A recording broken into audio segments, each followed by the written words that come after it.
Hello, everybody. Welcome.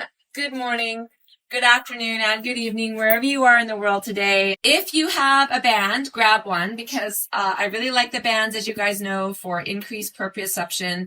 If you've had any issues in your low back, it really helps you to get a handle on where you're going a little bit more. It helps your system to be more confident to go into space. So find one if you've got one. And I want you to do a little bit of a check. How easy is it to bend forward? Can you sit on the floor? Number one. Are your hips open enough to be able to do that? If you can't, sit on a chair, or you can sit on a ball. Okay. Can you reach your feet sitting in a chair? Can you reach the floor? And even with your knees bent, can you touch the floor? And if you can't, these exercises are going to help you to improve your mobility in bending forward, because bending forward is really about your low back muscles letting go. When we bend forward a little bit, they're holding us up. They're helping to hold us up. When we completely bend over, they have to let go. And if they have trouble letting go, that's often what my patients experience is pain or stiffness in a forward bend. So if you're on a ball, just, do a little bit of rolling around on the ball, do a little bit of rocking through your pelvis, and just get a sense of how easy that feels. We're going to get down on the floor in a second. And if you can't do this on the floor, give yourself permission. You could do this on a bed or a firm couch. These exercises you can do lying on any surface. So we're going to get down on your back. And I want you to hold the band out in front of you with a little bit of attention pulling apart. You're going to round your low back into the floor and lift it up just a couple of centimeters. But the rest of the world knows metric. So let's say 5 centimeters or a couple of inches. And you're going to hold at sort of a halfway lift. You should feel a little bit of work through your buttocks and a little bit of work through the back of your legs. And then you're going to pull your elbows down to the floor, pin them on the floor, and lift up a little bit higher. You'll probably feel a little bit more work in your buttocks this time. If you're feeling it more in your low back than your buttocks, I want you to push out through your knees so that you feel it a little bit more in your buttocks. You're going to hold and breathe. Why do we breathe, Paul? Why do I tell people to breathe? Breathing helps relax your nervous system and lets the muscles do what they need to do. Well, yes. It helps you to know that it's safe to do what you're doing. If you're holding your breath, there's a much greater likelihood that your body will fight you a little bit. Absolutely. Or it's preparing for something imminent. So make sure that you are breathing as you hold.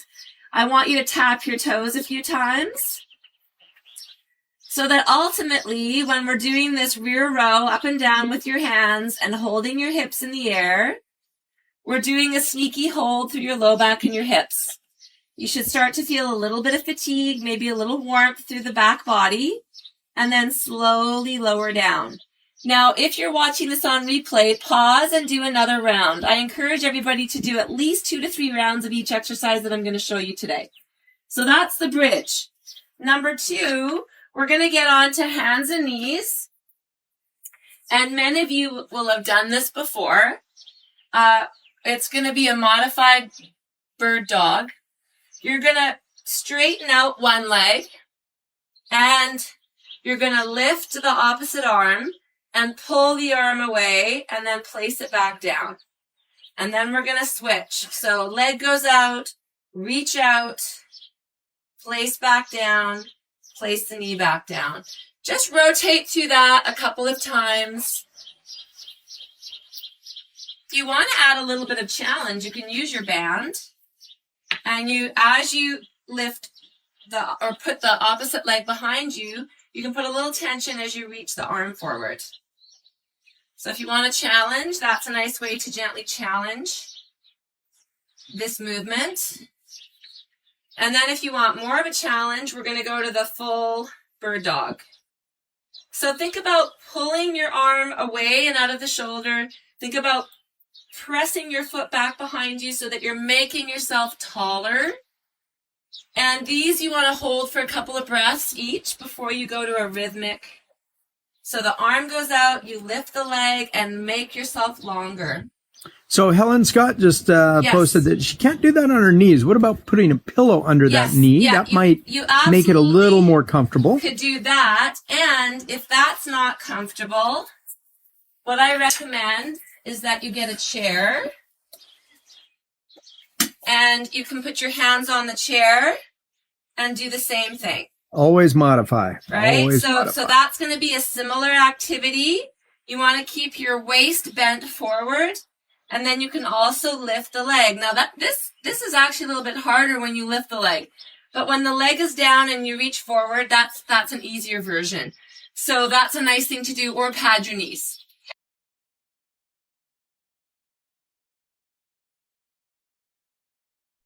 So guys, when you're doing bird dog, whether with a band or without, once you get warmed up and you've done a few holds, if you do repeats where you're reaching elbow into knee, that's a way that you can create a little bit of heat. And if you do 10 on each side, I'm just going to show you 5. But make sure that you pause and feel like as tall as you're going to be. And that way you're getting your muscles that perhaps haven't worked in a way for a while. They're going to maybe find something new. You may feel something different in a movement, and that's powerful. So we're really looking to challenge the muscles on either side of your spine, but you're really challenging many of your trunk muscles because you're holding yourself up against gravity. And it's a really safe way to get your buttocks and your trunk muscles working a little bit harder. So a really good one to challenge those muscles in a safe way. All right, and then for our finale exercise, we're going to go from hands and knees. And again, pad your knees if you need to. You're going to go up to downward dog. Now, if you can't do downward dog on the floor, you can also do it from a chair or the couch. Okay, same kind of thing. Just bend your knees. So Moyen just asked, if you don't have a band, Moyen, we got to get you a band, but can you use ankle weights or hand weights if you don't have a band? Of course. Sure you could. And I would keep the hand weights below 5 pounds because that's a lot of work for your shoulder out in front. But yeah, if you have say if this was my weight, just go from this position to that position. That's a nice way of doing the alternative with the weight. All right, so we are going to go from downward dog with your knees bent and your head relaxed, down to upward dog, and push out through your heels so you feel some action in your thigh muscles. Back to downward dog to upward dog. So if you do about 10 of these, rocking back and forth, you're going to feel some good heat happening.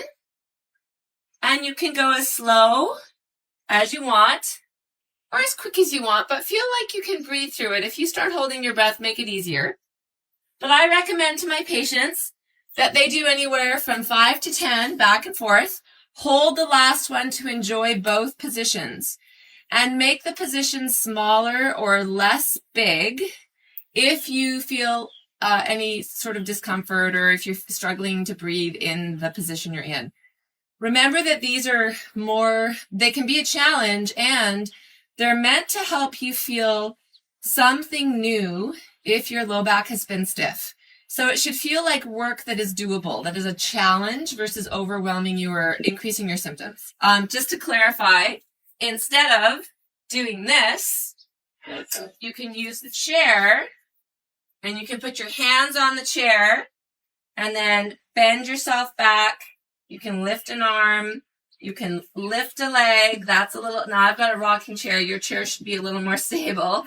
Or you can do leg, leg, lift the leg, lift the leg, lift the arm, lift the arm. So if you're doing 5 to 10 repetitions, I would start with holds where you're holding each position for at least 5 breaths.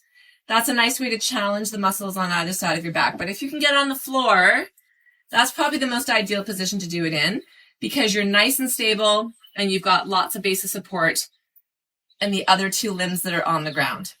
So after all that, you guys, what does it feel like sitting in cross-legged if you started there? Mine definitely feels a little more open.